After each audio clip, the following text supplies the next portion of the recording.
Wala akong ganap ngayon pero meron tayong build. Umabot pala ito kulang-kulang kalahating milyon. Hindi ko na chinek kung magkano ang presyo ng bawat isa. Basta ang alam ko 150k ang ginagawa ko ngayon. Hindi pa ako nakapag-build ng ganito kalaking halagang unit. Sa mga mahilig sa PC, ito na ang pinakamagandang part, ang magbuo ng sariling PC. Kaso gagamitin lang ito pang office. Doon ka lang talaga lalungkot.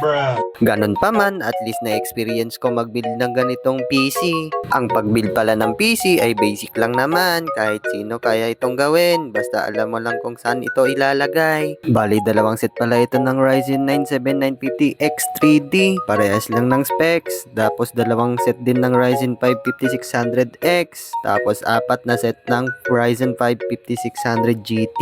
Iisang customer lang ang nagpagawa, para lang daw ito sa office. Sana all may pang office na ganito, pangarap na to ng ibang gamer. Meron na din pala akong taga-video, kaso baguhan pa lang. Pagpasensyahan nyo na lang ang ibang shots. Nagpasuyo lang kasi ako kay Bert, na videohan kami ni Mike. Nirarush pala ito kasi aalis ako. Bibisitahin ko muna ang computer shop na ginawa ko. Meron pala silang ipapagawa, kaya nag-call a friend muna kami sa kabilang branch. Si Mike lang kasi ang maiiwan dito na nagbi-build. Sabi ko nga kay Ma'am Har, mag-build na din siya para maraming bumili. Nag-build naman daw siya, kaso wala ako. Ayaw niya kasi makita sa video ko.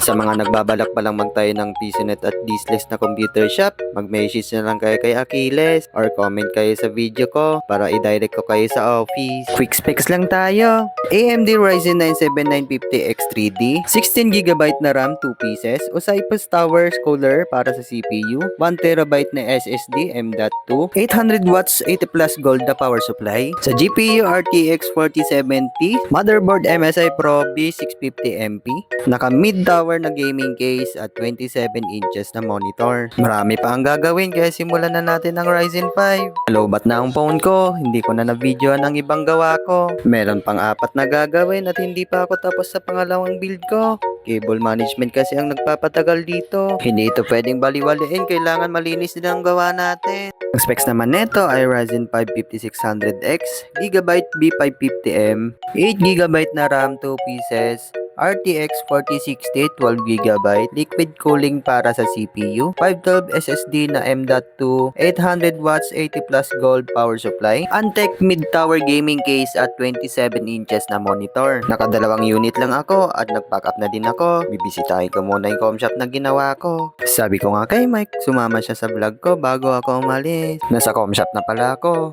Sabi ni client, nawawalan daw ng internet ang isang PC at random ito nangyayari. Yan, nilagyan ko to ng router para nakamanage ang speed ng internet ng bawat computer. At natanggal na nga neto yung error. Nagpagapit na rin pala si customer ng Wi-Fi voucher. Para naman ito sa coffee shop. Pwede mo rin pala itong gawing business, ang Wi-Fi voucher. Pag ikaw ang nagbabayad ng internet, lagyan mo neto Wi-Fi voucher. Para sa mga nakalibreng connect, kailangan na nila magbayad. Sa panahon ngayon, wala nang libre, kaya wag kang kupal. Ito pala ang example, makaka-connect sila pero wala silang internet. Kailangan muna nila magbayad para bigyan mo sila netong password at automatic magkakaroon na silang ng internet. Hanggang dito na lang pala video ko, magta-time out na kasi ang wifi ko. Bye-bye!